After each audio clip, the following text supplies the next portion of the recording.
That day, I was lying on a gurney in the hospital. In just a few minutes, they would wheel me into the operating room to remove one of my kidneys, to save my younger brother, the golden child spoiled by the entire family. My heart was pounding, and memories of my wife and son came rushing back. I had signed my own death warrant. Just as the nurse prepared to push the gurney, the door suddenly burst open.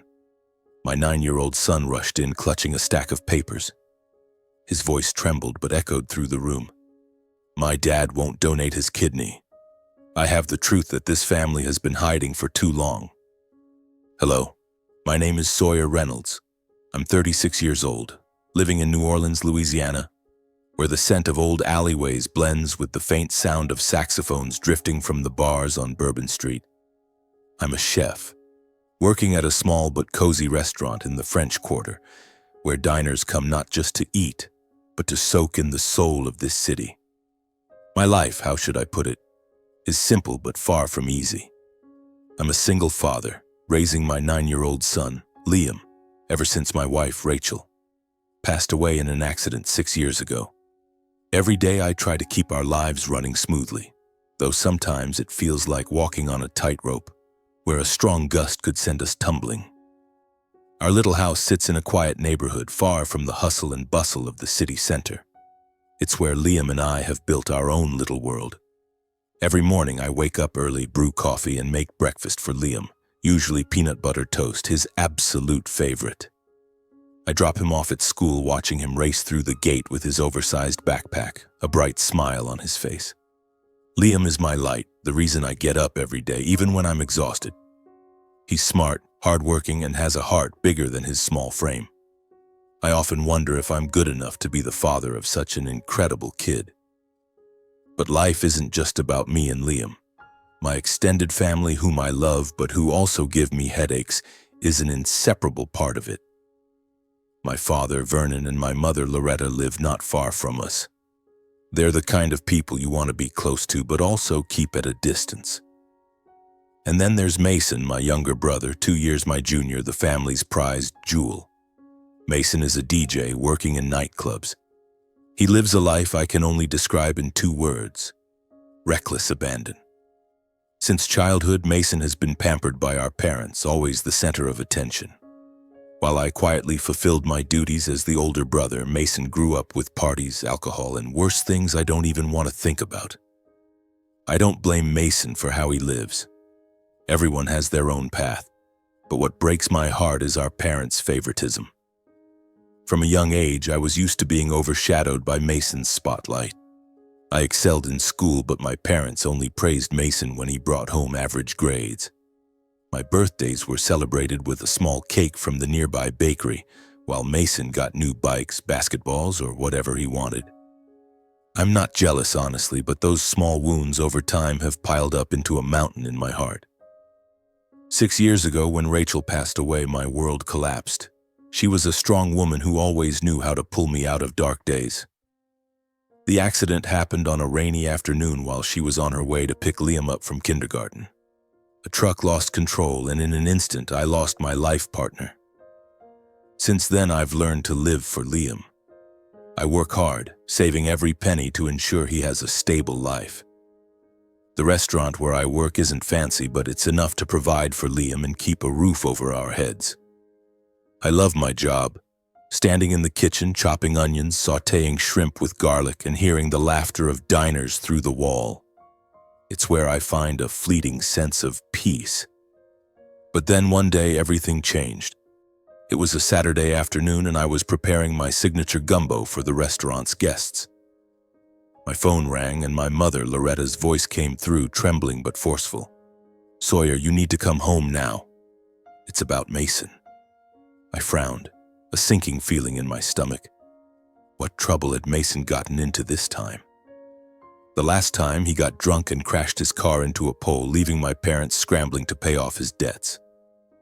I sighed, wiped my hands on my apron, took an early leave, and drove to my parents' house. When I stepped into the living room, the air felt heavy, like a storm about to break. My father, Vernon, sat silently in his armchair, his eyes sunken, avoiding mine. My mother, Loretta, stood in the middle of the room, hands on her hips, her gaze piercing through me. Mason was on the sofa, looking frailer than usual, his face pale, his hands trembling as he clutched a glass of water. "What's going on, Mom?" I asked, trying to keep my voice calm. My mother didn't beat around the bush. "Mason has kidney failure. He needs a transplant urgently. You need to help your brother. Get tested to see if your kidney is compatible and donate one to him."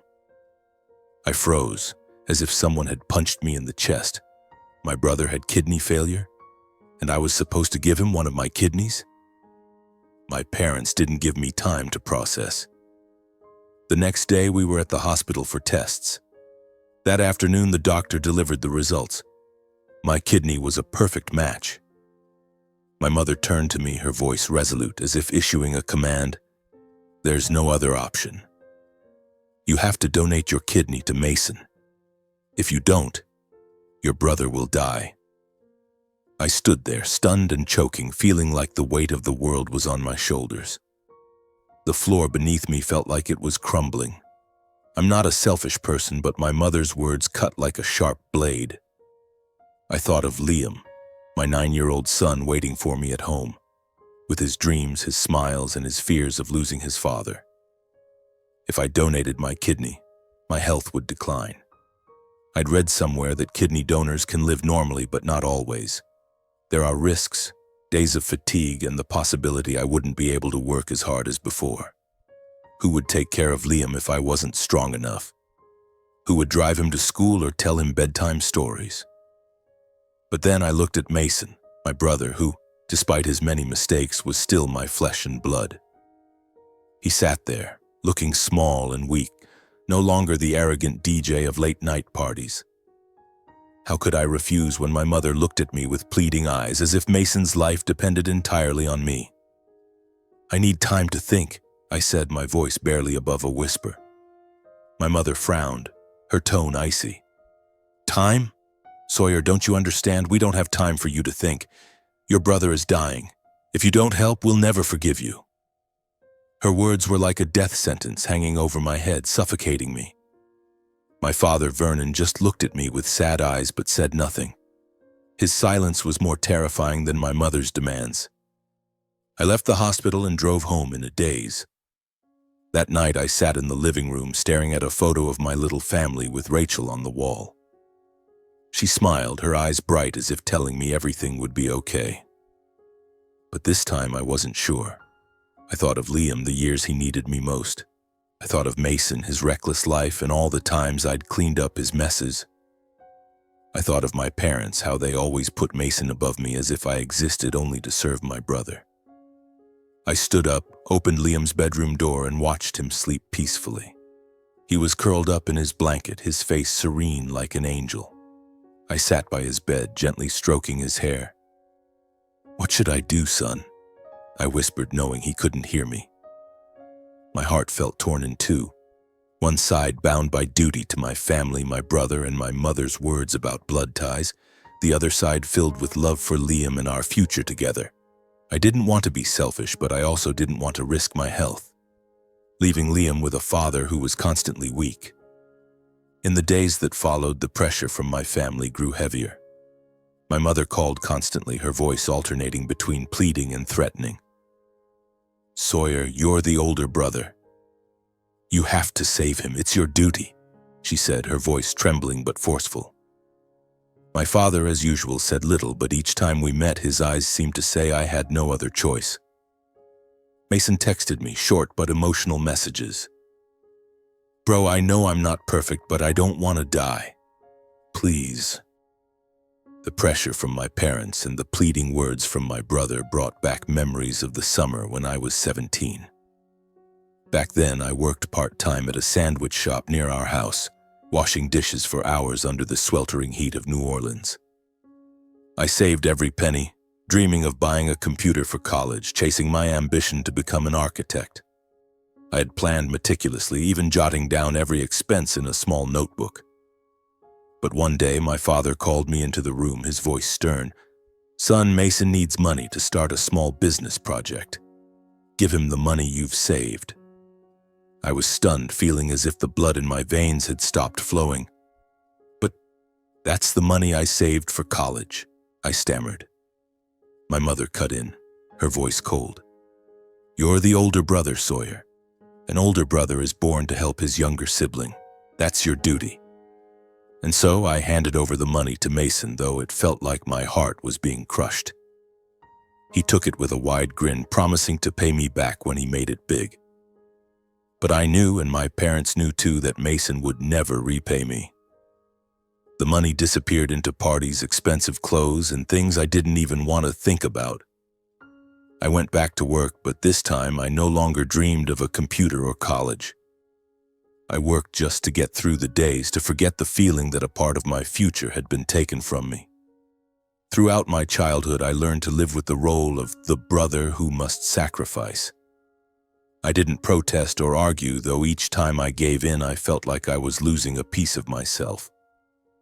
The words my mother said when I was 17 still echo in my mind to this day like a curse. An older brother is born to protect his younger sibling. That's a lifelong duty.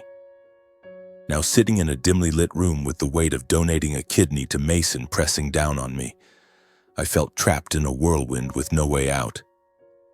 Every night I lay in bed, staring at the ceiling, trying to find an answer.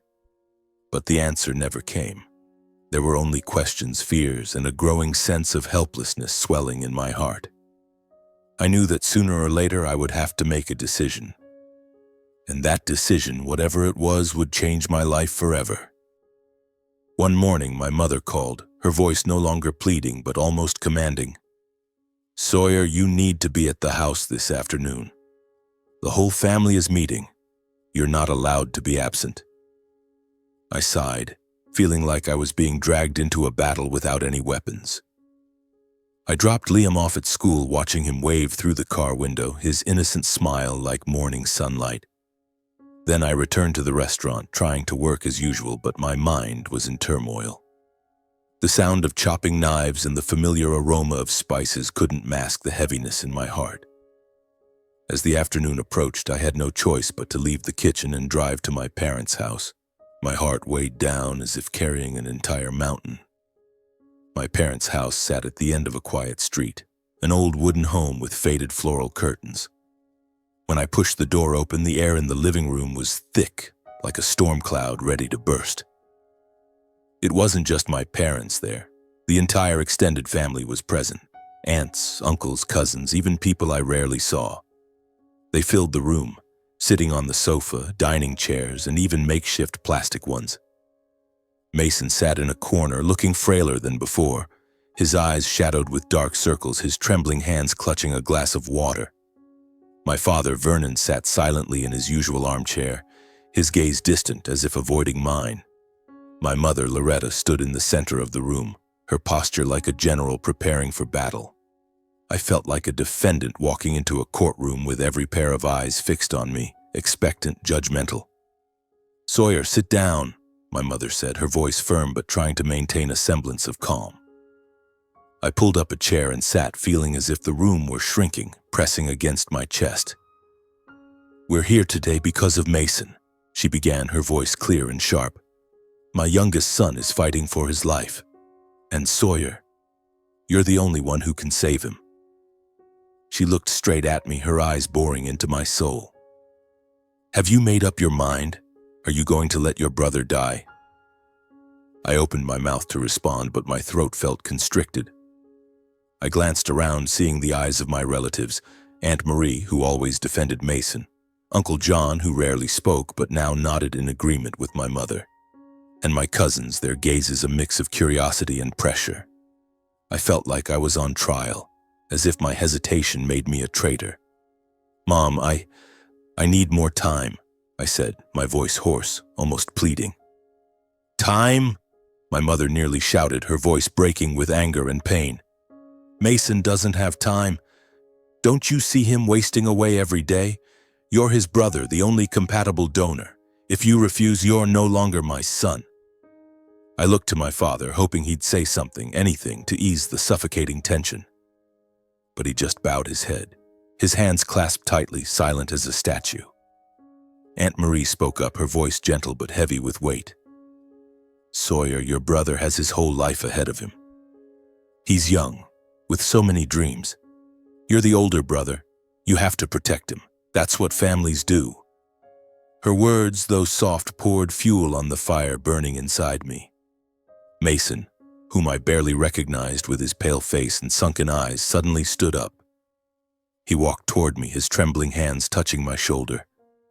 "Brother," his voice was weak, almost a whisper, "I know I haven't been a good brother. I've done a lot of wrong things, but you're my only hope. Please don't abandon me."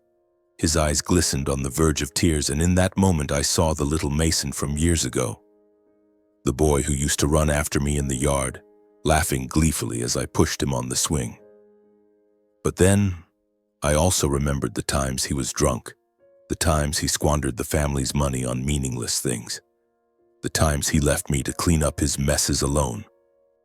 I wanted to say no, to stand up and walk out of that room, but the eyes of Mason, my mother, and the entire family formed an impenetrable wall, trapping me.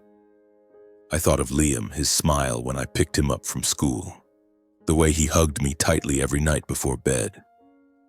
I thought of Rachel, who once told me I had to live for our son, not for anyone else.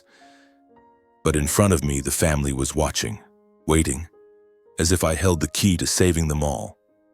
I felt suffocated. Every word, every glance was like a blade twisting in my chest. I wanted to scream, to run away, but my feet felt nailed to the floor. And then, that moment came. Mason grabbed my hand, his voice trembling. "Brother, I'm begging you." I looked into his eyes, seeing desperation, but also the selfishness I'd grown accustomed to since childhood. I no longer had the strength to resist. I was too exhausted, too worn down by years of being pressured and demanded of. "All right," I said, my voice hoarse as if it came from someone else. "I'll donate my kidney to Mason."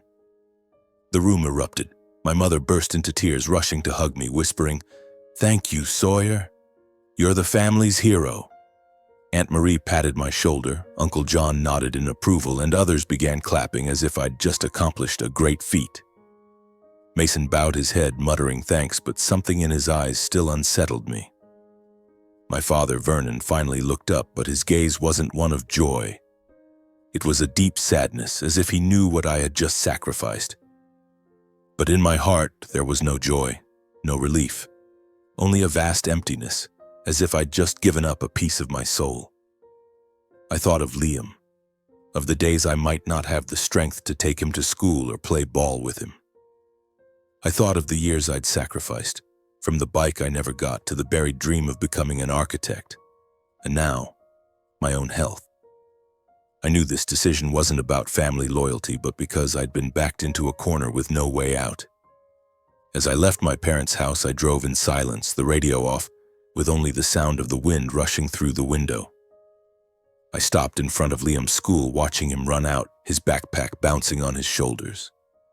"Dad!" he called, his smile radiant like sunlight.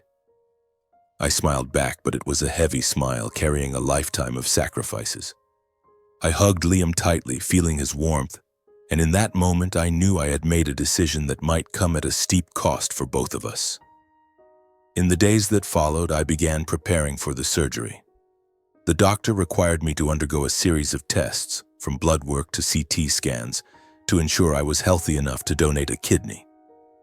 Each time I stepped into the hospital, it felt like walking into a prison with the doors slowly closing behind me.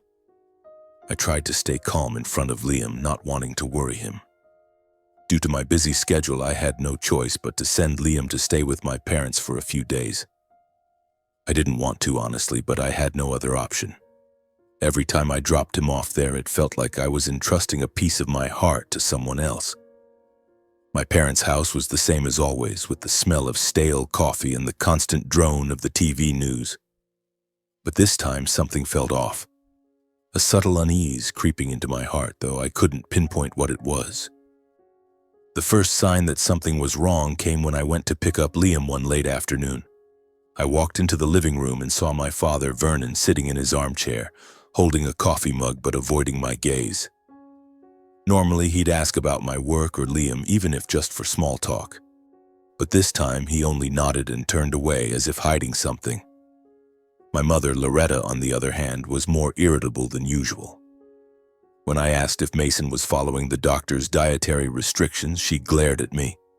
"Mind your own business, Sawyer. Mason's already weak enough without you prying." Her voice was sharp, as if I'd just insulted the entire family. I frowned, trying to stay calm. "I'm just asking. I need to know to prepare for the surgery." She didn't respond, just turned away, muttering something about me always doubting my brother.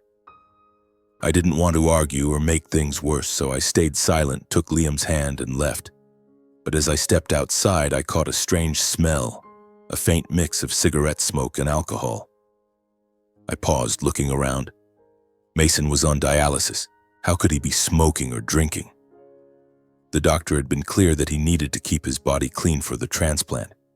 I told myself it was probably just the neighbors or my own oversensitivity. But a seed of doubt had been planted in my heart, small but steadily growing. In the days that followed, more unsettling signs appeared, like pieces of a puzzle I couldn't yet make sense of. One day, when I dropped off some things for Liam at my parents' house, I noticed an empty wine bottle in the trash bin outside. I stopped, looking closer. It was an expensive brand, the kind Mason used to boast was only for special occasions. I tried to reassure myself, maybe it was an old bottle or one left by a relative. But the unease didn't go away. I started noticing small details. The way Mason played the victim every time we met, his voice weak but his eyes cold and calculating, as if watching me. The way my father avoided my questions about Mason's condition, and the way my mother snapped whenever I asked anything, as if I were digging into a secret she didn't want me to uncover. One evening, as I sat with Liam in our living room, he suddenly spoke up. "Dad, I saw Uncle Mason smoking in the backyard at Grandma's yesterday." I froze, the knife I was using to peel an apple dropping onto the table. "Are you sure, Liam?" I asked, trying to keep my voice steady. He nodded, his big round eyes full of worry. "I saw him standing behind the oak tree, thinking I didn't notice. But I smelled cigarette smoke, like when you told me to stay away from smokers at the park." My blood ran hot. Mason smoking? While on dialysis, while the whole family was pinning their hopes on this transplant? I wanted to call my mother immediately to confront her, but I stopped myself. I didn't want to drag Liam into this mess. "All right," I said, ruffling his hair. "You probably got it wrong. Don't worry, I'll look into it." But inside, a storm of doubt was brewing. I began to wonder, was Mason truly trying to survive, or was he just exploiting the family's love, exploiting me? That night, I couldn't sleep. I sat in the living room staring at Rachel's photo on the wall. She smiled, as if urging me to stay sharp, to protect Liam and myself. I thought about all the times Mason promised to change. The times he cried and apologized after causing trouble, only to fall back into his old ways. I thought about my parents, how they always covered for him no matter how many mistakes he made. I wanted to believe I was being overly sensitive, that it was all in my head. But those signs, the cigarette smoke, the wine bottle, my father's evasive looks, my mother's sharp tone, clung to me like shadows that wouldn't leave. I knew I needed answers, but I was afraid of what I might find. If Mason wasn't truly valuing this chance, if my parents were hiding something from me, then my decision to donate a kidney wouldn't just be a sacrifice. It would be a mistake that could destroy Liam's and my future. I hugged Rachel's photo, whispering, "What should I do? I don't want to lose any more, but I don't want to be selfish either." There was no answer, only the cold, lonely sound of the wind whistling through the window. I knew the surgery was approaching, and I had to face the truth, no matter how painful it might be. The final days before the surgery passed like a hazy dream, both slow and rushed, as if time were playing tricks on me. I tried to keep life normal for myself and Liam, but every step I took felt heavy, as if I were carrying a lifetime of sacrifices. My family, especially my mother, gave me no moment of peace. My phone buzzed constantly with messages from her, from Mason, and even from Aunt Marie, each one like an arrow piercing my heart. "Sawyer, tomorrow is a big day. Don't let the family down." My mother texted, her words as cold and sharp as a blade. Mason sent short, feeble messages. "Brother, I know I don't deserve it, but thank you for giving me a chance." I read them with a lump in my throat, unsure if it was pity or anger. I began seeking out familiar places, the little corners of New Orleans that Rachel and I used to love, as if they could provide answers. One chilly afternoon, I drove to the cemetery where Rachel rested. The sky was overcast, heavy clouds drifting slowly overhead. I brought a bouquet of white daisies, her favorite, and sat in front of her cold headstone. "I don't know what to do anymore, Rachel," I whispered, my voice hoarse, as if afraid to disturb her eternal sleep. "If I donate my kidney, what will happen to Liam? If I'm not healthy enough, who will take care of him? But if I refuse, the whole family will turn their backs on me. You told me to live for Liam, but now I'm being forced to live for someone else." I bowed my head, feeling hot tears roll down my cheeks, falling onto the damp grass. I remembered Rachel's funeral 6 years ago. The rain poured relentlessly. The cemetery was nearly empty, with only a few friends, colleagues, and Rachel's parents standing by my side. Liam, just 3 years old, clung tightly to me, his eyes wide with confusion, not understanding what was happening. My parents weren't there. They said my father had a high fever and Mason was busy preparing for a nightclub gig. I stood there alone, holding Liam in the freezing rain, feeling as if the entire world had abandoned me. That pain, the pain of being forsaken by my family in the most devastating moment of my life, remained as raw as ever, like a scar that never healed. And now, as I prepared to sacrifice a part of my body for Mason, I wondered, would they truly value it? Or was I just a tool to get what they wanted? When I returned home, I tried to spend every remaining moment with Liam. That night, I sat by his bedside, watching him sleep peacefully, his face serene, his lips curved in a faint smile as if dreaming of something joyful.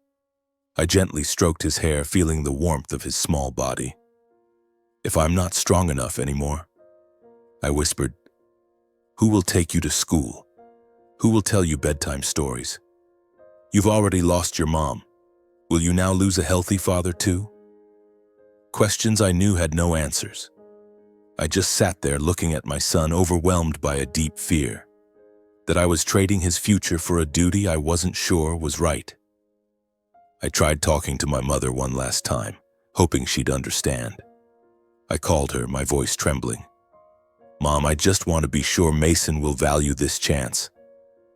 I've seen signs. The wine bottle, the smell of cigarettes. I need to know the truth." But she cut me off, her voice sharp as a blade. "Sawyer, how dare you doubt your brother at a time like this? Mason is so weak, can't you see? You're only thinking about yourself." I fell silent, feeling as if I'd been slapped.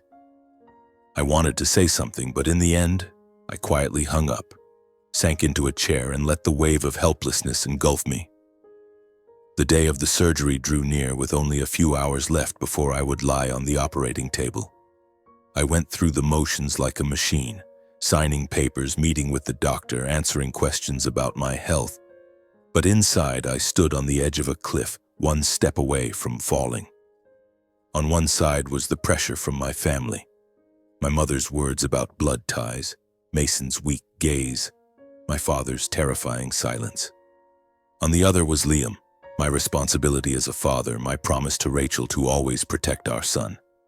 I felt torn in two, and no matter how hard I tried, I couldn't find a way out. Early in the morning, I stepped into the hospital, the cold white lights illuminating the endless hallway. I wore a patient gown, the thin fabric brushing against my skin like a reminder that I was about to sacrifice a part of my body.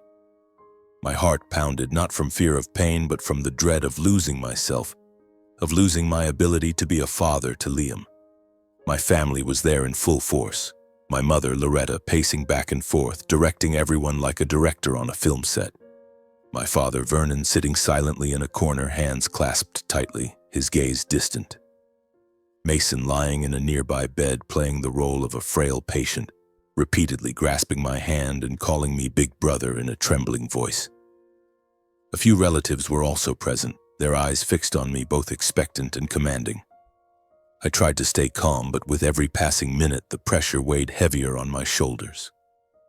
My mother approached, placing a hand on my shoulder, her voice soft but sharp as a blade.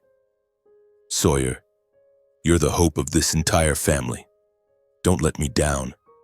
I wanted to say something, but my throat was tight, unable to utter a word, so I just nodded.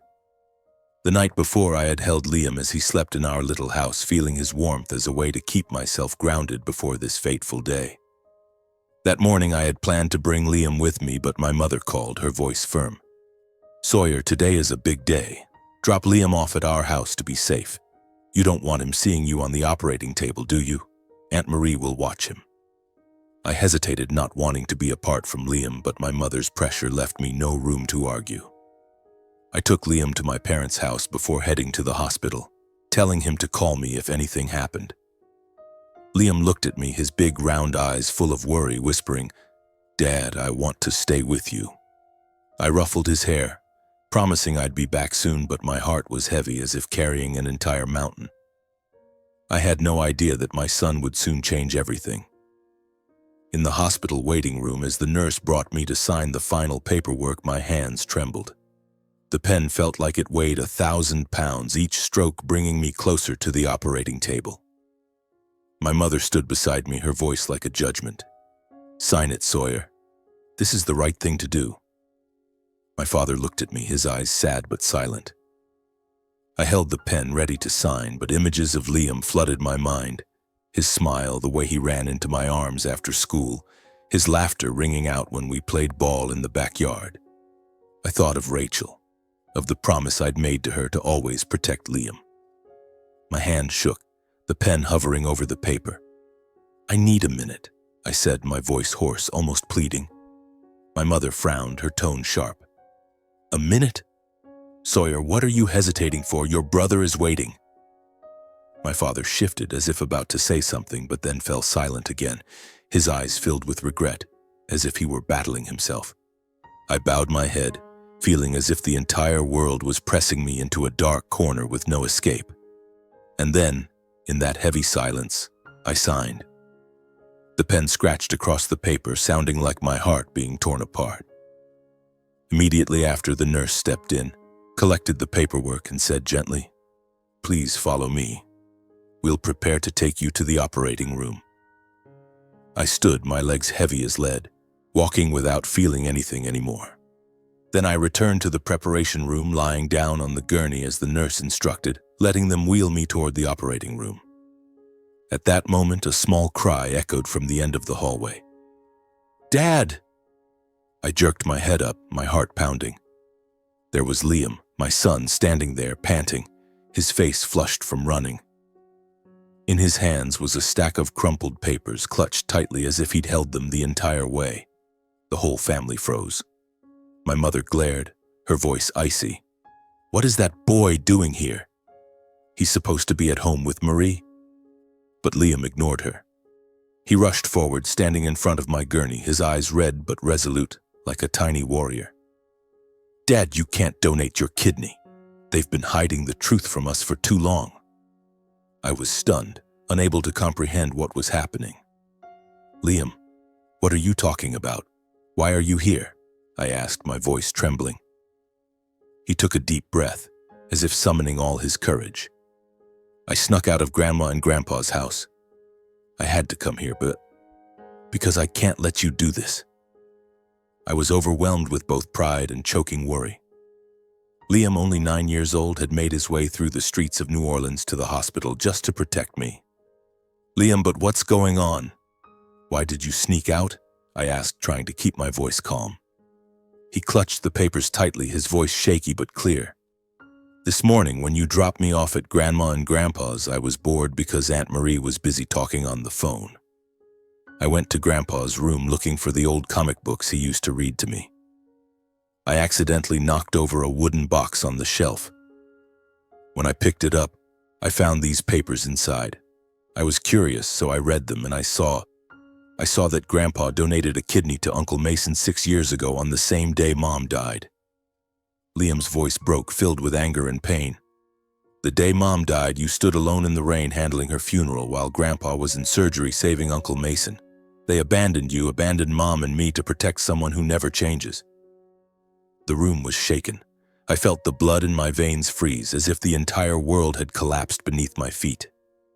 My suspicions, the cigarette smoke, the wine bottle, my father's evasive glances, now formed a clear picture. I looked at my father. "Dad," I said, my voice choking, "you donated a kidney to Mason and you never told me. You abandoned me the day Rachel died to save him, and now you sit here letting Mom pressure me to do the same?" My father looked up, his eyes brimming with regret. "Sawyer, He whispered, his voice breaking, but he couldn't finish his sentence. For the first time, I saw him frail, like a man crushed by his past. My mother, Loretta, screamed, her voice cracking with panic. "That boy is lying. He doesn't understand adult matters. Don't believe a child." But Liam didn't stop. He pointed at Mason, his voice trembling but resolute. "I saw Uncle Mason smoking in the backyard at Grandma's. I saw him sneaking drinks at night. I heard him on the phone laughing with his friends, saying the doctors just exaggerate. He doesn't value the kidney Grandpa gave him. If you donate yours, he'll ruin it all again and I'll lose you." I looked at Mason, his face pale, his eyes panicked. "Liam, you're lying," he shouted, but his voice wavered as if trying to hide something. I took the papers from Liam's hands, flipping through them. The dates, the doctor's signature, and my father's name, Vernon Reynolds, were clearly recorded in the transplant records from 6 years ago.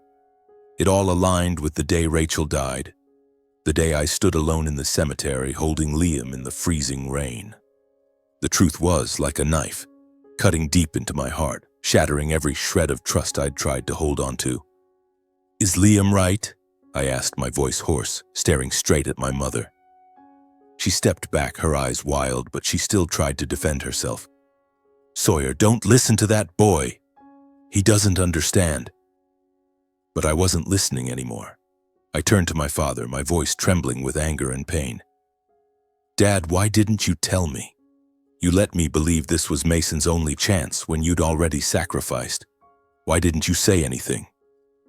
And now you want me to do what? Sacrifice again when Mason hasn't changed?" My father broke down, his shoulders shaking, tears streaming down his face, the first time I'd ever seen him cry in front of me. "Sawyer, I'm sorry," he said, his voice choked. But his apology couldn't soothe the pain erupting inside me. I looked at Mason, who bowed his head, unable to meet my eyes. And I looked at Liam, my son, standing there with red eyes but steadfast, like a little hero who had saved me from a terrible mistake. I braced myself, sat up from the gurney, my voice hoarse but resolute. "I'm not donating my kidney anymore." The room fell deathly silent, as if no one could believe their ears. My mother screamed, rushing to grab my hand. "Sawyer, you can't do this. Mason will die." But I pushed her hand away, and for the first time in my life, I felt strong enough to stand up to her. "Enough, Mom," I said, my voice cold as ice. My voice echoed in the hospital room, hoarse but unwavering, like a final declaration. Liam rushed into my arms, hugging me tightly, his tears soaking my shirt. The relatives around us murmured, some looking at my mother and Mason with disappointment. My mother, Loretta, kept screaming, calling me a traitor, but I no longer cared. My father, Vernon, sat motionless, his head bowed low, tears silently falling, as if he had just lost everything.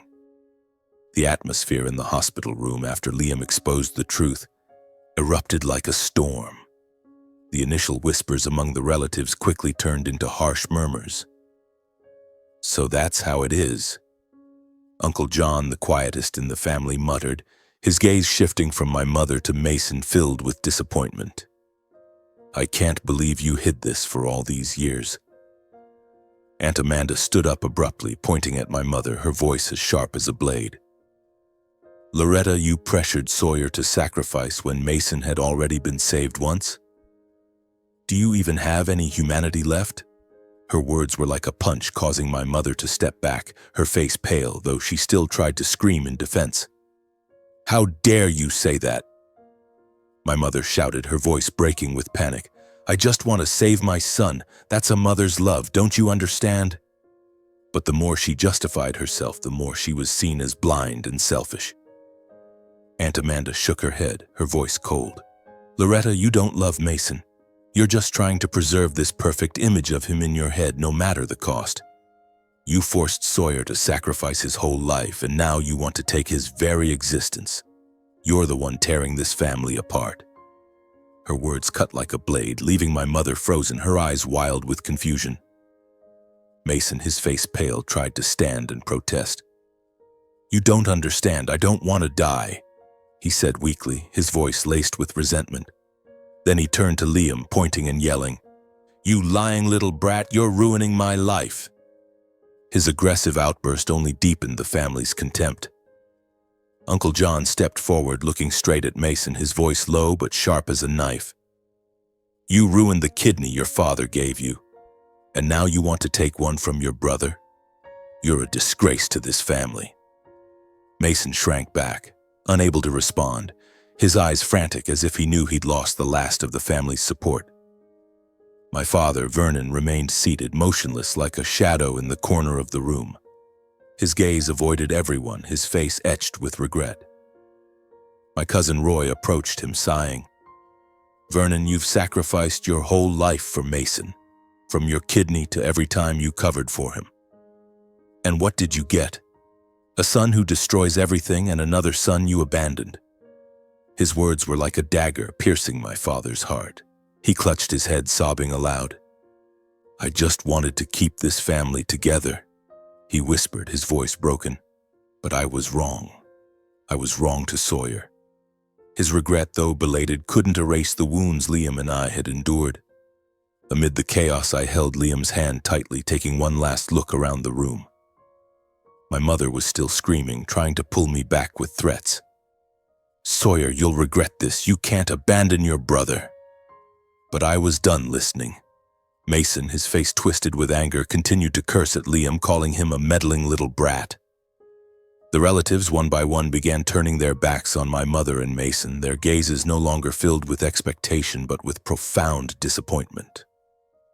I took a deep breath, my voice calm but icy, as if I were finally taking control of my life for the first time.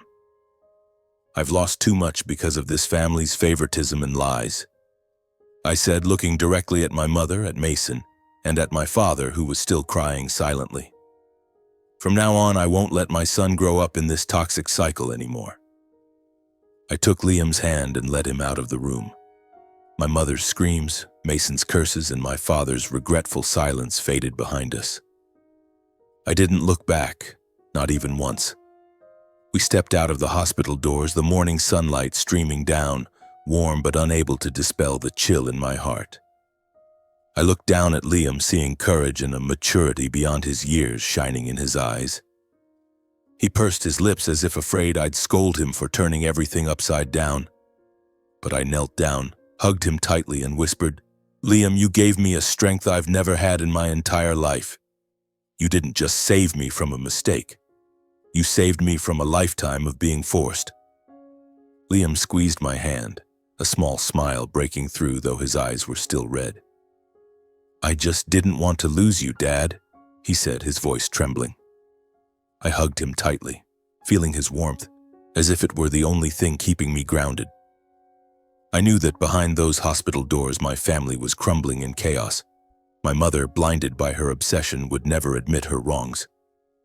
Mason, with his selfish nature, would continue to resent Liam and me. And my father, with his belated regret, would have to live with what he had done and what he hadn't done. In the weeks following that fateful day, I cut off all contact with my mother and Mason. My phone was flooded with messages from my mother, ranging from pleas to threats, but I didn't respond. I no longer had the strength to listen to her demands or accusations. Mason sent a few short, resentful texts. "You abandoned me, Sawyer. You'll regret this." I read them with an empty heart, feeling no guilt anymore. I had spent my entire life sacrificing for him only to realize that Mason never valued it. Now I just wanted to focus on Liam, on the days we could truly live. As I expected, Mason quickly spiraled downward. News about him reached me through relatives, who no longer hid their contempt for him. After that day in the hospital, Mason became an outcast. His friends, who used to party and drink with him, drifted away when they learned he was no longer the family's golden child. Business partners who once collaborated with him on DJ projects cut ties upon hearing about his reckless lifestyle. Mason's health deteriorated further, not just from kidney failure, but from his inability to abandon old habits. I heard he was still sneaking cigarettes and alcohol despite the doctor's warnings.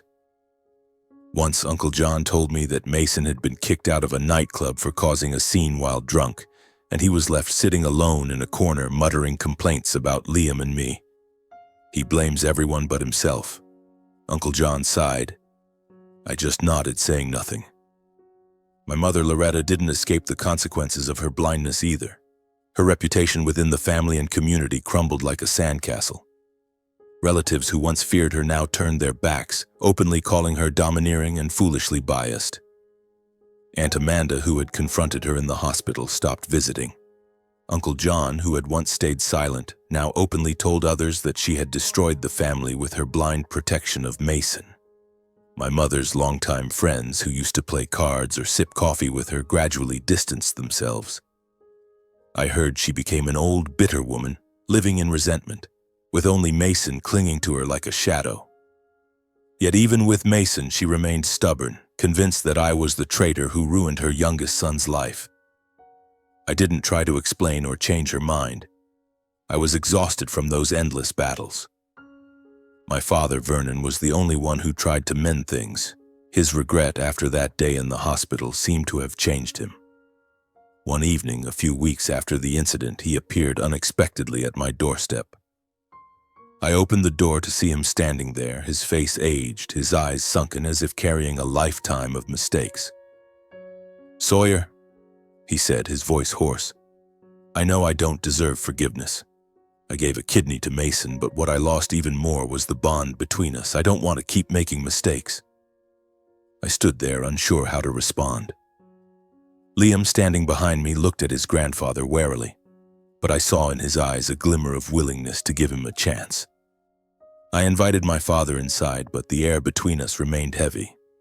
He sat on the sofa, hands clasped tightly, recounting the years he tried to hold the family together, only to realize he had abandoned me, especially on the day Rachel died. "I thought saving Mason was the way to protect the family," he said, his voice trembling. "But I was wrong. I left you alone on the worst day of your life." I looked at him, seeing the sincerity in his eyes, but the wound in my heart was still there, unhealed. "Dad," I said, my voice low but clear, "I don't want to hold a grudge anymore. But I need time. And I need you to understand that from now on I'm living for Liam, not for anyone else." Liam stepped forward, holding my hand, his eyes looking at his grandfather with a mix of curiosity and caution. "Grandpa," he said, his voice small but firm, "I don't want Dad to be sad anymore." My father smiled, a sad smile, and nodded. "I promise, Liam," he said. "I'll try to be a better grandfather." It was the slow beginning of a new relationship between my father, me, and Liam.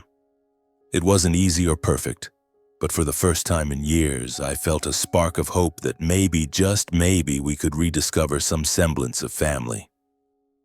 Meanwhile, I heard that my mother and Mason grew increasingly isolated. Mason, with his failing health, lived in resentment and loneliness. My mother, though still trying to shield him, couldn't hide the truth that the family had turned away. I didn't take joy in hearing this, but I no longer felt heartbroken either.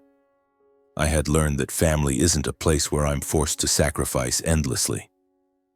True family is where I'm loved and protected, and that's what I wanted to give Liam.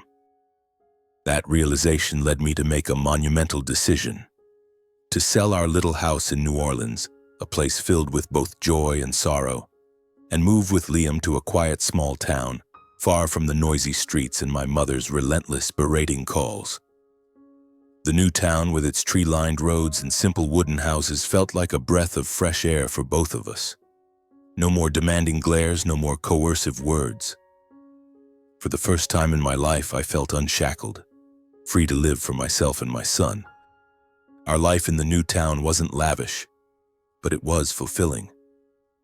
Every morning I drove Liam to school, watching him dash through the gate with his backpack bouncing on his shoulders, his smile radiant. "Dad, pick me up early this afternoon, okay?" Liam called out, his voice clear as a bell. I nodded, smiling, my heart lighter than ever before. In the evenings, we cooked together in our small kitchen, the sound of chopping vegetables mingling with Liam's laughter as I playfully pretended to spill a spoonful of soup. Those moments, though simple, were treasures I hadn't dared dream of during the years I was bound by my family's expectations. I found work at a local restaurant, not as fancy as the one in the French Quarter, but enough to keep Liam and me comfortable. Here, the customers were townsfolk who called me by name and shared stories of their daily lives. This job wasn't just a way to make a living. It was a place where I rediscovered joy, a joy unburdened by family expectations. My bond with Liam grew even stronger, especially after the day he stood up to protect me in the hospital. I still remember his resolute eyes, the way he clutched those papers and shouted to defend his father. Every night as I sat by his bedside, I hugged him and whispered, "You saved me, Liam. Not just my life, but my entire existence." He'd smile, a pure, meaningful smile. "I just didn't want to lose you like I lost Mom." He'd reply, his voice soft but certain. I began engaging with the new community, helping other single-parent families as a way to give back what life had given me. I volunteered at the community center, teaching kids how to bake bread or organizing small picnics. These activities not only helped me integrate, but also brought me joy in the little things: a child's smile, a thank you from a single mother, or an afternoon playing soccer with Liam and his friends. One peaceful afternoon, Liam and I sat on the porch of our new home, the sunset stretching across the distant grassy fields. A cool breeze carried the scent of dry grass and wildflowers. Liam leaned his head on my shoulder, his youthful eyes now shining with confidence and peace. "Dad, I like it here," he said, his voice clear. "No one makes you do things you don't want to here." I smiled, ruffling his hair. "You're right, Liam. This is our home, where we get to be ourselves." In that moment, I felt this was what I'd been waiting for my entire 36 years. A small, imperfect family, but truly a home. My father, Vernon, stayed in touch occasionally. He visited a few times, bringing the old comic books Liam loved. The distance between us remained, but I could see he was trying step by step to make amends for his mistakes. "Sawyer," he said during one visit, his voice low but sincere, "I don't expect you to forgive me right away, but I want to be part of your and Liam's lives." I nodded, making no promises, but I let him play with Liam, watching my son laugh and joke with his grandfather. I no longer received direct news from my mother or Mason, only hearing snippets through relatives that they remained isolated and bitter. I didn't hope for them to change or to understand what I'd been through. I only wished for Liam to grow up in a world where he didn't have to sacrifice for anyone, where he was loved and protected. Each day, as I watched Liam run and play in the yard, his laughter ringing out, I knew I had made the right choice. Liam, with his courage and love, had taught me that true family isn't about coercion, it's about finding peace. As the sunset faded, Liam and I sat there, watching the sky shift from vibrant gold to deep purple. I held his hand, feeling his small fingers grip mine tightly. "Dad," Liam said, his voice soft but confident, "we'll always be together, right?" I smiled, pulling him into my arms. "Always, son," I replied.